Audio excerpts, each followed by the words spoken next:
पड़ेगा। वही तो मोहन, अरे एक माँ बिना बाप के भी बच्चे पाल लेती है, मगर एक बाप नहीं। यूं तो ये दोनों भाई हैं, मगर हैं तो ये भी बच्चे। अब 10-12 बरस कोई उम्र थोड़ी है इनकी कमाने की। वहां खड़ा हर कोई उन बिन माँ के बच्चों को देखकर दुख जता रहा है। विनोद, इंदर, सुमन और राधा अपनी माँ की बेसुध पड़ी लाश को देखे जा रहे थे। सीता के पिता ने उसका हाथ रमेश जैसे गलत इंसान के हाथ में दे दिया। सीता को शादी के बाद पता चला कि रमेश पियक्कड़ है, मगर हर औरत की तरह सीता ने भी इस उम्मीद से कि एक न एक दिन रमेश सुधर जाएगा, उसने इस रिश्ते को निभाया और 2 बेटी और 2 बेटों को जन्म दिया। सारा जीवन दुख उठाकर उसने भरसक उन्हें पालने की जिम्मेदारी उठाई, मगर उसका कमजोर शरीर जरूरत से ज्यादा मेहनत करने की वजह से कई बीमारी में घिर गया और आज सीता इस दुनिया में नहीं रही। विनोद ने डबडबाई आंखों से अपनी माँ के शव को देखकर कहा, इंदर भाई, माँ का अंतिम संस्कार करना है। दोनों भाई अर्थी उठाए शमशान घाट लाकर अंतिम संस्कार करते हैं। ठंड इतनी भयंकर थी कि बेचारे उन बिन माँ के भाई बहनों का रोम रोम कांप उठा था। दुधमुही राधा चिता को जलता देख बस रोए जा रही थी।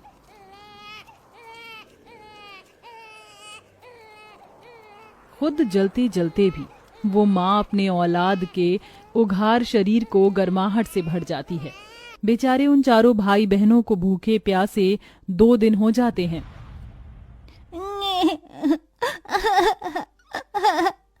अले ले ले, चुप हो जा राधा, तू तो भैया की प्यारी बहना है ना।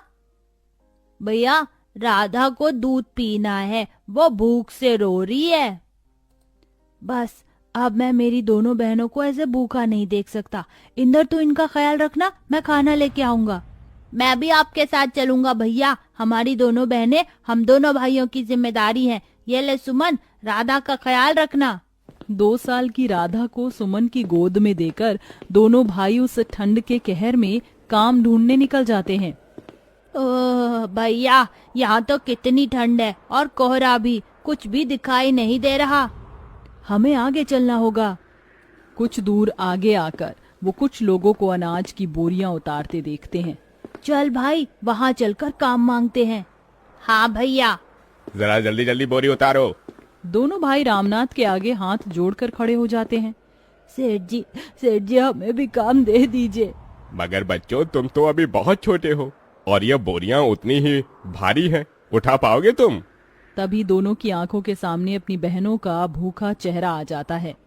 हाँ सेठ जी, हम उठा लेंगे, क्योंकि इस वक्त हमें अपनी दोनों बहनों के लिए खाना लेकर जाना है। रामनाथ दोनों को काम दे देता है। ठंड में बोझा ढोके खाना लिए वो घर जाते हैं और अपनी बहनों को पेट भर कर खिलाकर खुद भूखे सो जाते हैं। ऐसे ही 15 साल बीत जाते हैं। विनोद, इंदर, ये लो तुम्हारी आज की दिहाड़ी। कितने हैं सेठ जी? दोनों के मिलाकर पूरे 2000 हैं। बहुत बहुत शुक्रिया सेठ जी। विनोद, कितनी बार कहा है मुझे सेठ जी मत कहा कर, काका कहा कर। कितने छोटे से आए थे तुम यहाँ, 15 साल बीत गए। तुम दोनों भाइयों की वजह से मेरा कल का छोटा सा गोदाम राशन मिल बन गया है। खैर, पिछले 2 दिन से तुम घर नहीं गए। जाओ, तुम्हारी दोनों बहनें चिंता कर रही होंगी। चलो भैया, घर चलते हैं। तभी उन्हें जाता देखकर रामनाथ ने कहा, इन दोनों भाइयों को देखकर लगता ही नहीं है कि ये बिन माँ के बच्चे हैं। खुद पर दुख उठाकर अपनी दोनों बहनों को पढ़ाया लिखाया। ईश्वर ऐसा भाई और ऐसी औलाद हर माँ को दे। राधा, सुमन, कहाँ हो हमारी प्यारी बहनों? विनोद भैया, इंदर भैया, कहाँ थे आप?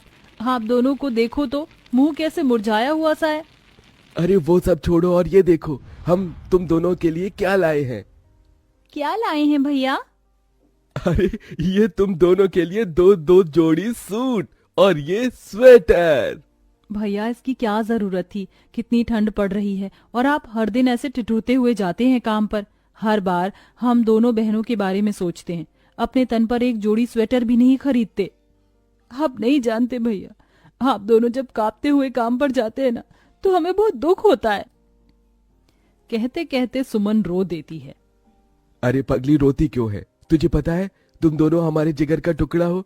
हम तुम्हारी आंखों में आंसू नहीं देख सकते, इसलिए तुम्हारे गरीब भाई खुद ही दुख उठाते हैं। तभी डबडबाई आंखों से राधा कहती है, भैया फिर कभी खुद को गरीब ना कहना, सच कहती हूँ ये हमारी तकदीर है जो आप दोनों हमारे वीर हैं। आप दोनों की परछाई में हमने हमेशा माँ को देखा है। आज भी याद है हमें, मुझे और सुमन दीदी को पेट भर खिलाने के लिए आप दोनों कैसे भूखे रह जाते थे, हमें पढ़ाया लिखाया। भैया अब आप दोनों शादी कर लीजिए। नहीं सुमन, जब तक तुम दोनों का घर नहीं बस जाता तब तक हम भाई शादी नहीं करेंगे। तभी दारू के नशे में धुत रमेश घर में घुसा। ए विनोद, चल मुझे पैसे दे, मुझे दारू पीना है। शर्म नहीं आती आपको? आपकी इसी दारू की आदत की वजह से हमारी माँ दुनिया से चली गई और हम बिन माँ के हो गए। चले जाओ यहाँ से। ऐसे ही दिन बीतते गए और दोनों भाई राधा और सुमन के लिए रिश्ते देखने लगे। फिर एक दिन बड़ी सी गाड़ी उन बिन माँ के गरीब भाई बहन के द्वार पर आई। आइए वसुंधरा जी, मुझ गरीब भाई की कुटिया में आपका स्वागत है। इंदर, जाकर राधा और सुमन को ले आ। वसुंधरा दोनों की सादगी देखकर उन्हें पसंद कर लेती है। विनोद, मुझे तुम्हारी बहनें पसंद है, तुम बस शादी की तैयारी करो, मैं जल्दी अपने बेटों की बारात लेकर आऊंगी। माँ जी, मेरी आपसे एक विनती है। आप तो जानती हैं हम दोनों बिन माँ की बेटियां हैं। हमारे भाइयों ने बड़ा दुख उठाकर हमें पाला है। हमारे भाई दहेज नहीं दे पाएंगे। ये सुनकर दोनों भाइयों की आंख से आंसू छलक जाता है। बेटी, मुझे कोई दहेज नहीं चाहिए, चलती हूँ। ऐसे ही दिन बीतते हैं। इधर शादी का दिन पास आया है तो वहीं ठंड कई गुना बढ़ जाती है। भैया, आज आपकी तबीयत बिल्कुल ठीक नहीं लग रही है। हाँ भैया, लगता है आपको ठंड लग गई है, आज आप आराम कीजिए। नहीं इंदर, अभी बहनों की विदाई के लिए पैसे जोड़ने हैं, मैं घर पर नहीं बैठ सकता। ये कहकर उतनी ठंड में भी विनोद काम पर चल देता है। अब वह दिन भर बोरी ढोते और फिर बचे वक्त में जूते साफ करते तो कभी मलबा ढोते। अब शादी की रस्म भी शुरू हो जाती है। राधा सुमन को हल्दी मेहंदी लगाने लगती है। भैया, कल इसी वक्त हमारे आंगन में बहनों की बारात आएगी। ये हम दोनों भाइयों का कितना बड़ा भाग्य है ना भैया, जो अपनी बहनों का कन्यादान हम करेंगे। हाँ इंदर। मगर दोनों को कहाँ पता था कि एक और दुख उन पर आन पड़ने को है। शादी के रखे पैसे को रमेश चुरा कर ले जाकर दारू पी जाता है और खूब सट्टा खेलता है, जिसके बाद दोनों चिंता में आ जाते हैं। भैया, पैसे तो है ही नहीं। हे भगवान, कितनी मुश्किल से कर्ज उठाया था शादी के लिए, अब ऐन मौके पर कौन देगा ऐसे पैसे। अरे यार, आज राधा और सुमन की बारात है, हमारी बहनों की इज्जत चली जाएगी, कैसे करेंगे हम उनकी विदाई। माँ, तेरे दोनों बेटे हार गए माँ। दरवाजे पर खड़ा रामनाथ ये सुन लेता है और फौरन पैसे मंगवा कर उन्हें दे देता है। विनोद, इंदर, ये लो और इसे अपनी बहनों का कन्यादान करो। बहुत बहुत शुक्रिया काका, आज आपने हमारी बहनों की विदाई रुकने से बचा लिया। जिसके बाद दोनों उनका कन्यादान करते हैं और शादी बड़े धूमधाम से वसुंधरा के बेटों से होती है, जिसे कि पूरा गांव देखता है। और विदा होते हुए सुमन दिल से रोते हुए कहती है, भैया, आपने हम दोनों के लिए माँ और पिता दोनों का फर्ज निभाया। जाते जाते इस बहन को एक खुशी और दे दो। बोल मेरी बहन। भैया, अब बस अपना घर बसा लो, हम दोनों आपका घर बसते देखना चाहती हैं। थोड़े ही दिनों बाद दोनों भाई भी शादी कर लेते हैं और चारों बहन भाई अपने अपने जीवन में खुशी हो पाते हैं। कहते हैं इस दुनिया में माँ की जगह कोई नहीं ले सकता, मगर इंदर और विनोद जैसे भाई जिस भी गरीब बहन के भाग्य में हो तो माँ और पिता दोनों का रूप मिल जाता है।